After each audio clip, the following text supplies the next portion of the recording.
Halo, Assalamualaikum warahmatullahi wabarakatuh. Ketemu dengan saya, Hendras Budi Paningkat, dalam catatan harian pegawai ATR BPN. Dalam video ini, saya akan menjelaskan tentang pendaftaran tanah sistematis lengkap atau PTSL. Mulai dari pengertian PTSL, dasar hukum PTSL, output PTSL, subjek PTSL, objek PTSL, persyaratan PTSL, biaya PTSL, tahapan pelaksanaan PTSL, serta dinamika dan kendala yang dihadapi, tentunya dalam perspektif catatan harian pegawai ATR BPN.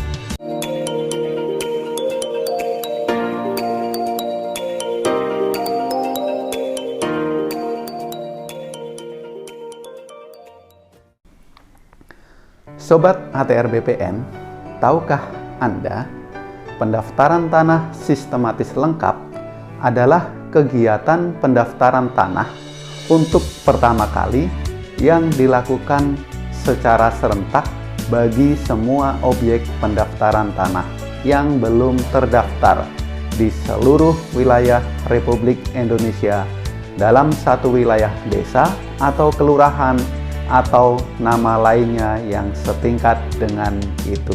Jadi, PTSL adalah pendaftaran tanah pertama kali, yaitu pendaftaran tanah originir, di mana dalam pelaksanaannya dilakukan secara serentak.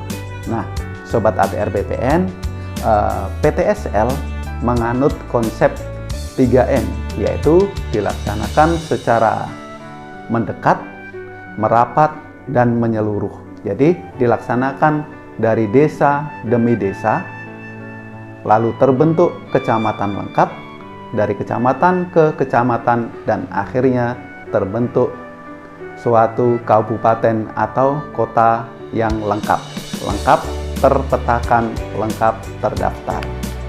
Nah, selanjutnya dasar hukum PTSL, yaitu Peraturan Menteri Agraria dan Tata Ruang, Kepala Badan Pertanahan Nasional Republik Indonesia Nomor 6 Tahun 2018 tentang pendaftaran tanah sistematis lengkap. Hal ini juga didukung dengan Instruksi Presiden Nomor 2 Tahun 2018 tentang percepatan pendaftaran tanah sistematis lengkap di seluruh wilayah Republik Indonesia. Nah, Sobat ATR BPN, output atau produk PTSL, ya, penyelesaian PTSL itu apa saja? Ada berapa? Ya, jadi output PTSL ada 4 klaster, yaitu klaster 1, klaster 2, klaster 3, dan klaster 4. Nah, apa aja pengertian dari masing-masing klaster itu? Ya, kita bahas satu persatu. Klaster 1 yaitu bidang tanah yang data fisik dan data yuridisnya telah memenuhi syarat untuk diterbitkan sertifikat hak atas tanah.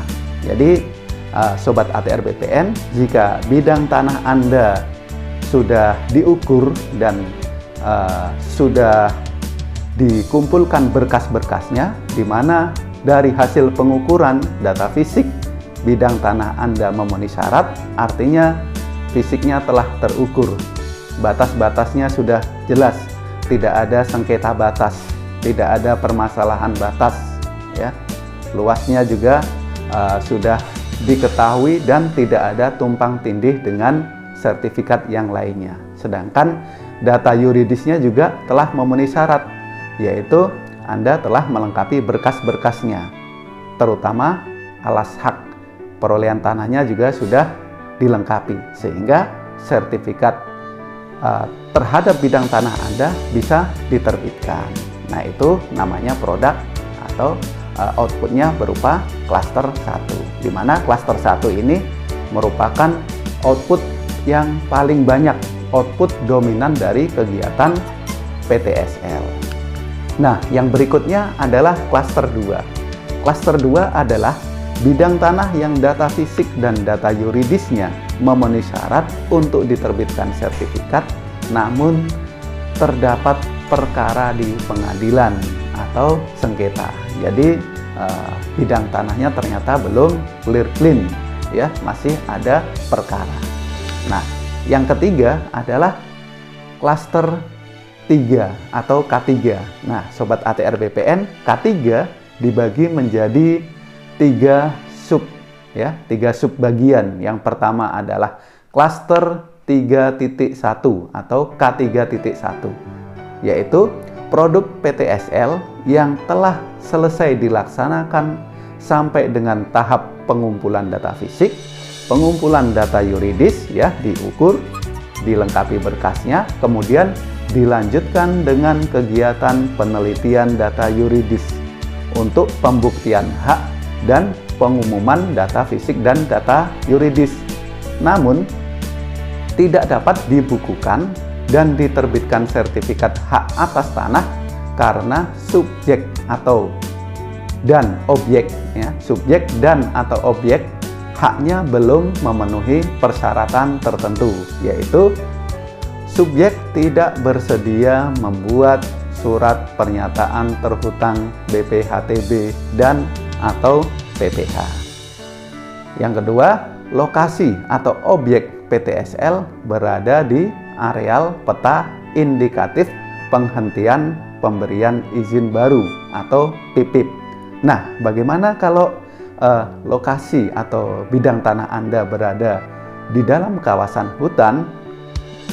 Kalau bidang tanah Anda berada di dalam kawasan hutan, berarti itu bukan objek PTSL, karena Kementerian ATR BPN melaksanakan pendaftaran tanah terhadap bidang-bidang tanah yang berada di luar kawasan hutan atau berada di kawasan area penggunaan lain atau APL. Nah, yang berikutnya masih di klaster 3, yaitu klaster 3.2, yaitu produk PTSL yang telah selesai dilaksanakan sampai dengan tahap pengumpulan data fisik dan pengumpulan data yuridis, kemudian dilanjutkan dengan kegiatan penelitian data yuridis untuk pembuktian hak dan pengumuman data fisik dan data yuridis, namun tidak dapat dibukukan dan diterbitkan sertifikat hak atas tanah karena tanahnya merupakan objek P3MB, ya, PRK 5, APMAT, tanah ulayat atau rumah negara golongan 3 yang belum lunas sewa belinya, objek nasionalisasi, atau subjeknya merupakan warga negara asing, BUMN, BUMD, BHMN, badan hukum swasta, atau konsolidasi tanah yang tidak dapat diterbitkan sertifikat sesuai dengan ketentuan yang berlaku.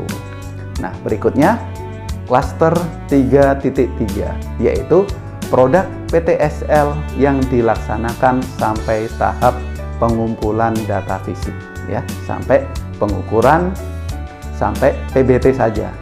Ya, hal ini dikarenakan tidak tersedia anggaran SHAT, ya, tidak tersedia anggaran untuk penerbitan sertifikat di tahun anggaran berjalan.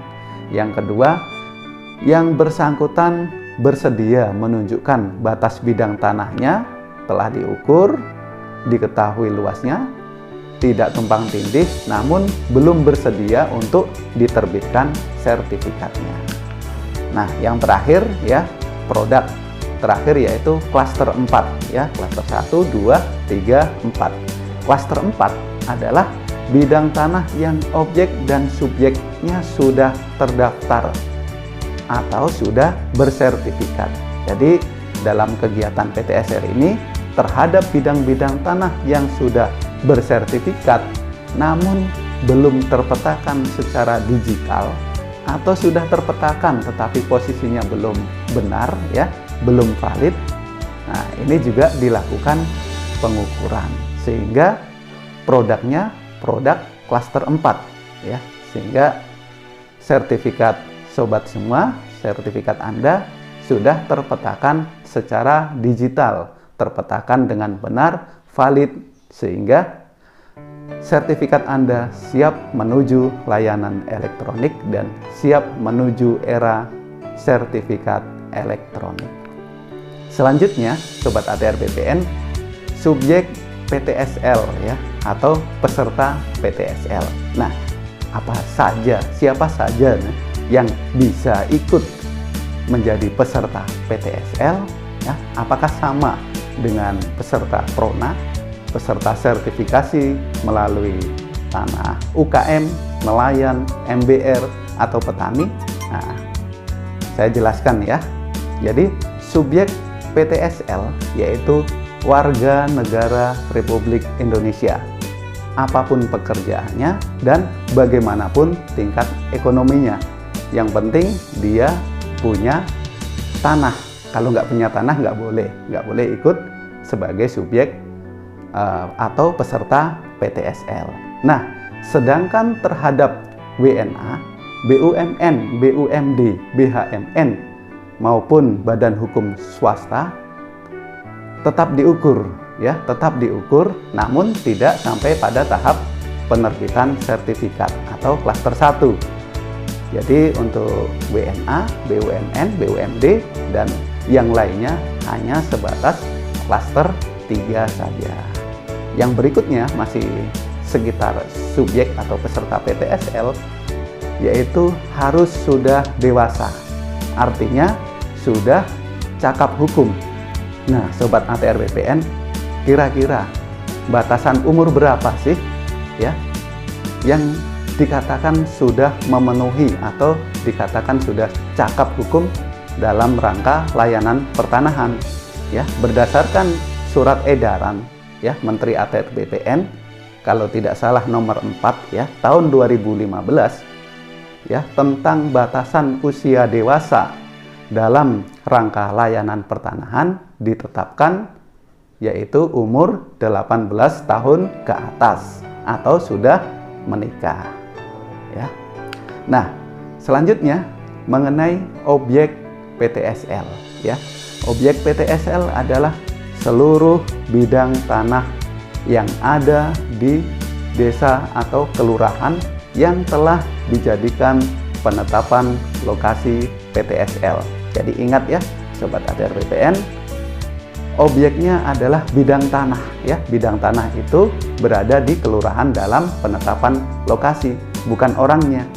Kalau orangnya di desa, misalnya desa Watulondo, nah, tanahnya berada di desa sebelah, berarti tidak bisa ikut kecuali desa di sebelahnya masuk dalam penetapan lokasi ya. Jadi orang dari desa lainnya ya, desa sebelah memiliki bidang tanah di desa Watulondo yang telah ditetapkan menjadi objek PTSL ya, lokasi PTSL di Penlok. Nah, itu dapat menjadi peserta karena objeknya berada di kelurahan yang telah ditetapkan. Yang kedua, bidang tanah tersebut berada di luar kawasan hutan APL, juga di luar areal PIP ya. Terus yang ketiga ya, apabila bidang tanah saudara ya, bidang tanah Anda di lapangan terbelah ya, terbelah dengan adanya jalan, dengan adanya sungai atau saluran ya, ataupun bentuk lain yang bersifat untuk kepentingan sosial ya, kepentingan umum, maka bidang tanah Anda harus dibagi menjadi 2 juga, terbelah. Artinya tidak bisa dijadikan satu ya, karena ada pembaginya berupa sungai, jalan, saluran atau bentuk-bentuk lain yang memiliki fungsi sosial. Nah, yang selanjutnya, jumlah bidang tanah dalam kegiatan PTSL ini yang telah ditetapkan di desa atau kelurahan jumlahnya tidak dibatasi. Misalnya Anda memiliki 4 bidang tanah, di mana dari 4 bidang tanah tersebut hanya 1 yang sudah bersertifikat. Nah, pertanyaannya apakah boleh dari 4 bidang tanah tersebut diukur semuanya? Jawabannya boleh. Yang 1 diukur dalam rangka plotting ya, pemetaan karena sudah bersertifikat produknya K4, kemudian yang 3 bisa dilakukan pengukuran dan ditindaklanjuti ya pengumpulan data yuridisnya, kemudian bisa diterbitkan sertifikat hak miliknya. Oke, sobat ATR BPN, jadi semakin mudah ya, semakin mudah dan semakin gampang persyaratan untuk ikut dalam kegiatan PTSL. Nah, berikutnya mengenai persyaratan dalam PTSL. Nah, persyaratannya apa aja nih? Ya, di sini ada persyaratan mengenai subjeknya, persyaratan mengenai dasar perolehan tanah atau surat tanahnya, persyaratan mengenai objeknya, persyaratan mengenai pajak-pajaknya seperti apa, dan persyaratan umum. Ya, saya akan jelaskan satu persatu. Ya, persyaratan subjek yaitu peserta PTSL yaitu menyerahkan ya fotokopi KTP dan kartu keluarga. Ya, ingat KTP-nya harus KTP elektronik. Jika KTP-nya belum bisa divalidasi di sistem KKP di ATR BPN, belum bisa validasi, nanti dilakukan validasi terlebih dahulu di Dukcapil, karena pengalaman saya banyak KTP elektronik yang harus dilakukan validasi ulang, sehingga partisipasi aktif dari peserta sangat dibutuhkan, serta dukungan dari instansi terkait Dukcapil juga sangat dibutuhkan untuk kegiatan PTSL. Yang kedua adalah syarat mengenai surat tanah atau perolehan tanah, yaitu menyertakan alas hak atau bukti perolehan tanah. Nah, bukti perolehan tanah ini apa aja? Bisa letter C, bisa petok ya, di kampung saya petok, bisa girik, bisa ketitir, bisa akta jual beli atau hibah, waris, atau surat keterangan jual beli, atau juga surat pengalian penguasaan tanah, nah, atau juga dengan surat pernyataan penguasaan fisik maupun alas hak yang lainnya, di mana dalam alas hak tersebut memiliki kadar kebenaran informasi riwayat perolehan tanah yang benar dan valid. Jadi ingat, asas pendaftaran tanah itu salah satunya sederhana. Jadi di sini perolehan hak atau alas hak di tiap-tiap daerah itu namanya berbeda-beda ya. Yang berikutnya adalah persyaratan mengenai objeknya ya. Dalam kegiatan PTSL, objek atau bidang tanahnya harus sudah dilakukan pemasangan tanda batas, di mana tanda batas tersebut telah disetujui dan disepakati oleh pihak-pihak yang berbatasan. Jadi sudah tidak ada sengketa batas lagi, sudah disetujui dan telah memenuhi azas kontradiktur delimitasi, yaitu persetujuan dari pihak-pihak yang berbatasan langsung dengan bidang tanah kita. Nah, yang berikutnya syarat mengenai pajak. Di sini peserta PTSL bersedia untuk membayar BPHTB dan PPh. Nah, dalam PTSL boleh terhutang kok ya, kita dimudahkan. Yang kemudian syarat umumnya yaitu mengisi formulir permohonan dan membantu memberikan informasi kepada petugas Puldadis ya, pengumpul data yuridis, atau Puldatan, pengumpul data pertanahan, dalam rangka pengisian daftar isian risalah penelitian data yuridis atau DI 201 ya. Nah, sobat ATR BPN, bagaimana sih pembiayaan dari PTSL ya? PTSL, biaya yang dikenakan kepada peserta yaitu biaya pra-sertifikasi. Nah, untuk biaya sertifikasi mulai dari penyuluhan, pengukuran, pengumpulan data sampai dengan penerbitan sertifikat, biaya tersebut dibebankan pada pemerintah atau dibiayai oleh pemerintah melalui APBN ya, rupiah murni, ataupun dari sumber-sumber lainnya. Nah, biaya prasertifikasi ini yang tidak dibayarkan oleh pemerintah. Nah, biaya tersebut berupa apa saja? Yaitu bisa biaya penyediaan surat tanahnya ya, atau perolehan tanahnya. Terus biaya pembuatan dan pemasangan patok batas ya. Jadi BPN ya, ATR BPN tidak menyediakan patok batas bidang tanah dalam kegiatan PTSL. Semuanya dibebankan pada peserta, bikin sendiri ya. Terus berikutnya biaya BPHTB ya, jika terkena ya, kalau terkena BPHTB juga tidak ditanggung oleh pemerintah. Kemudian biaya-biaya lain seperti membeli materai ya untuk keperluan fotokopi dan yang lainnya.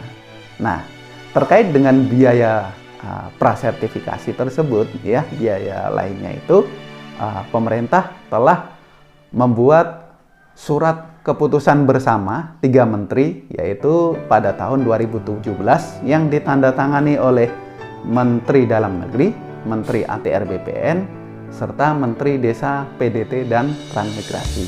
Adapun besaran biaya yang diperlukan untuk persiapan pelaksanaan kegiatan PTSL terbagi menjadi 5 kategori ya. Kategori 1, 2, 3, 4, dan 5. Untuk informasi detailnya, Sobat ATR BPN bisa mengunduh SKP 3 menteri tersebut melalui searching di internet ya. Nah, Sobat ATR BPN, selanjutnya tahapan pekerjaan PTSL ya. Tahapan pekerjaan PTSL itu seperti apa saja? Yang pertama dari perencanaan ya. Yang kedua dari persiapan, ini dilakukan di kantor. Yang ketiga adalah pembentukan dan penetapan panitia adjudikasi PTSL dan satuan tugas ya. Sudah dibentuk panitianya. Terus yang keempat dilakukan penyuluhan ya. Setelah dilakukan penyuluhan, dilakukan pengumpulan data fisik dan pengumpulan data yuridis. Jadi di sini bisa dilakukan bersama-sama petugas fisik ya, Satgas Fisik mengukur, Satgas Yuridisnya juga mengumpulkan data. Setelah diukur, setelah data terkumpul, kemudian dilakukan tahapan ke-6 yaitu penelitian data yuridis untuk pembuktian hak. Berikutnya dilakukan pengumuman data fisik dan data yuridis yaitu selama 14 hari kalender. Setelah dilakukan pengumuman, tidak ada gugatan, dilakukan penegasan ya, penegasan konversi, pengakuan hak dan pemberian hak. Tentunya pengumumannya sudah disahkan terlebih dahulu. Setelah itu baru dilakukan pembukuan ya, pembukuan hak dan penerbitan sertifikat. Jadi sertifikatnya sudah jadi ya, nanti dicetak ya, ditandatangani, diperiksa, kemudian dilakukan dokumentasi dan pelaporan. Jadi tahapan kegiatan PTSL kurang lebih ada 11 tahapan dan ini dilakukan pada kantor pertanahan di seluruh Republik Indonesia yang memiliki kegiatan PTSL. Nah, Sobat ATR BPN ya, kira-kira dalam kegiatan PTSL ini apa bisa dilakukan secara lancar ya, secara cepat ya, mulus. Nah, di sini kami ya dari pegawai ATR BPN ya yang semenjak tahun 2017 sampai saat ini melakukan kegiatan PTSL, ternyata ada beberapa kendala yang dihadapi oleh petugas pelaksana PTSL, baik kendala internal maupun kendala eksternal ya. Kami sampaikan di sini ya. Yang pertama kendala internal ya. Dalam kegiatan PTSL ternyata diketahui masih banyak bidang-bidang tanah yang sudah bersertifikat ya, yang sudah terdaftar, sudah bersertifikat pada tahun-tahun lama ya, tahun 70-an, tahun 80-an, tahun 90-an, di mana proses pengerjaannya masih menggunakan sistem analog ya, masih belum komputerisasi. dan desanya juga masih desa lama, kecamatan lama, belum kelurahan baru, belum kecamatan baru, di mana bidang-bidang tanah tersebut masih banyak yang belum terpetakan secara digital atau terplotting, ya. Sehingga dengan kondisi seperti itu akan memberikan peluang untuk diterbitkan sertifikat lagi, atau akan ada nanti sertifikat ganda, sehingga perlu dilakukan pembenahan, perlu partisipasi dari masyarakat untuk membantu memberikan informasi kepada petugas PTSL untuk melakukan pemetaan secara digital. Nah, yang kedua juga ketersediaan data dukung berupa peta analog, peta dasar pendaftaran, peta pendaftaran, gambar ukur atau file web, ya, yang berisikan data sebaran bidang tanah, ya, yang terbit di tahun-tahun lama sudah banyak yang rusak, ya, sudah tidak lengkap lagi, sudah usang, sudah lapuk dan termakan usia. Jadi kendala internal ini sebenarnya bisa diatasi dengan partisipasi aktif dari masyarakat. Nah, yang berikutnya adalah kendala eksternal. Kendala eksternal ini saya bagi menjadi dua, ya, Sobat ATR BPN. Kendala eksternal pada petugas pengambil data fisik, yaitu yang sering kami hadapi di lapangan adalah pemilik tanah, ya, tidak memasang tanda batas terhadap bidang tanahnya. Jadi bidang tanahnya tidak jelas dan belum terpenuhi syarat persetujuan dan penetapan dari pihak-pihak yang berbatasan. Asas kontradikturnya tidak terpenuhi. Jadi kami waktu mengukur bidang tanah, ya, ini di luar Jawa, ternyata bidang tanah yang diukur tersebut masih, ya, kebun tapi kayak hutan. Bidang tanahnya batasnya tidak jelas, tidak terpasang. Waktu pengukuran masih mencari-cari bidang tanahnya. Ini di mana? Kira-kira di sini. Pohon ini, pohon gamal, pohon ini. Sehingga memberikan keraguan-raguan kepada petugas ukur untuk mengambil data dan mengolahnya. Nah, yang berikutnya, pemilik tanah tidak berada di tempat.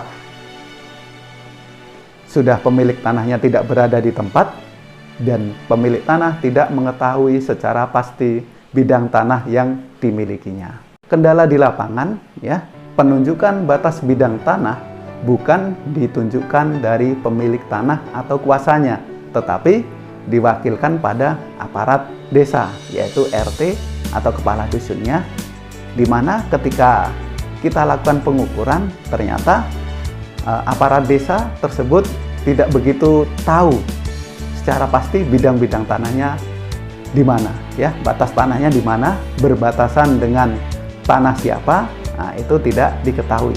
Dan ini merupakan masalah klasik yang dihadapi oleh petugas ukur, oleh petugas pengumpul data fisik. Nah, yang berikutnya yaitu kendala eksternal yang dihadapi petugas mengumpul data yuridis, Puldadis atau Puldatan, yaitu berkas bidang tanah yang tidak segera kunjung dilengkapi, ya. Jadi masih pasif. Yang kedua, terhadap beberapa bidang tanah ternyata belum selesainya proses pembagian tanah secara waris. Jadi subjeknya secara pasti belum diketahui ini untuk siapa, ya. Nah, ini masih ada sengketa keluarga, ya. Terus yang berikutnya, bidang tanah yang dimohonkan ternyata berada di dalam zona wilayah sengketa pertanahan. Jadi dengan adanya kegiatan PTSL, ya, banyak masyarakat yang mencoba untuk mendaftarkan bidang-bidang tanah yang berada di lokasi zona wilayah sengketa untuk ikut dalam kegiatan PTSL, ya.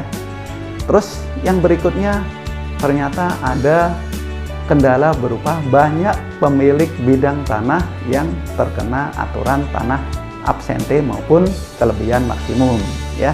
Tapi berdasarkan Juknis PTSL, untuk tanah yang terkena aturan absente maupun kelebihan maksimum dapat diproses melalui output klaster 1.